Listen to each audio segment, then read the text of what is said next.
Oh guys, repairs and reviews here. Swapping the blades on my 54-inch Husqvarna zero turn. I'm going to the Gator blade.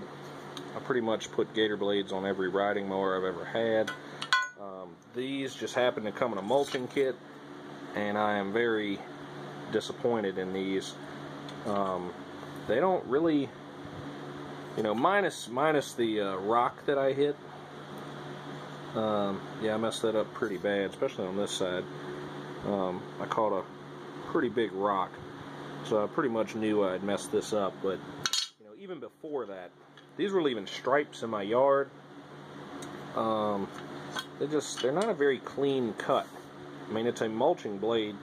It's supposed to mulch the grass and cut it up into little pieces, but it even did a bad job at that. Gator blades, on the other hand, and this is what I've got and what I'm going to install, do just that.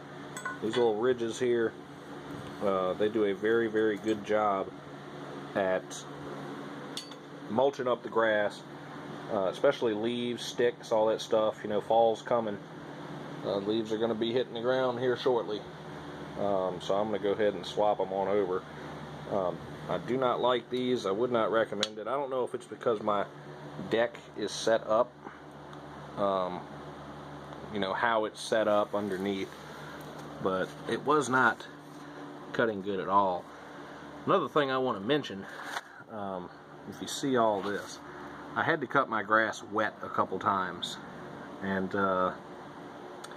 you can kind of see what that does under your deck. It just clumps everything under your deck.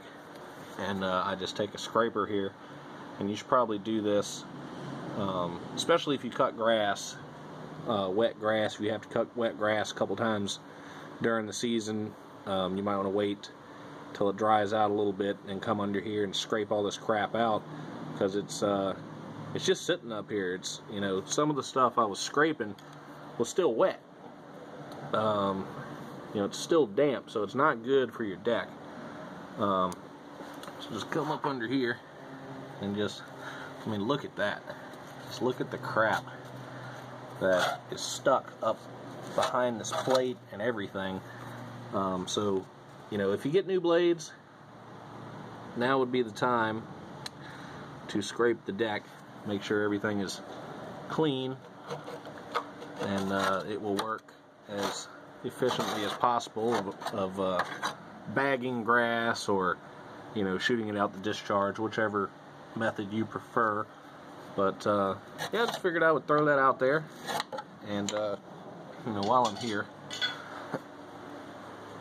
pay attention. And I think I've mentioned this in other videos.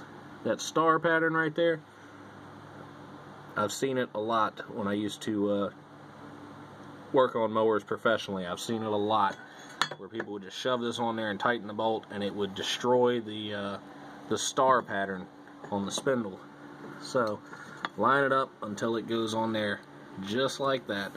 See if it'll, there we go. Just like that. You don't want to have it off center and just tighten it down and hope that it works. You want to make sure that it does go on flush just like that, and then put your bolt on, and you're all set.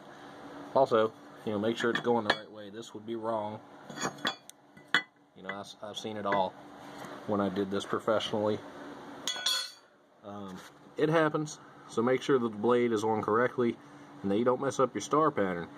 So if you have any questions about the Gator blades, how they're performing, I've had them on a couple John Deeres that I've had.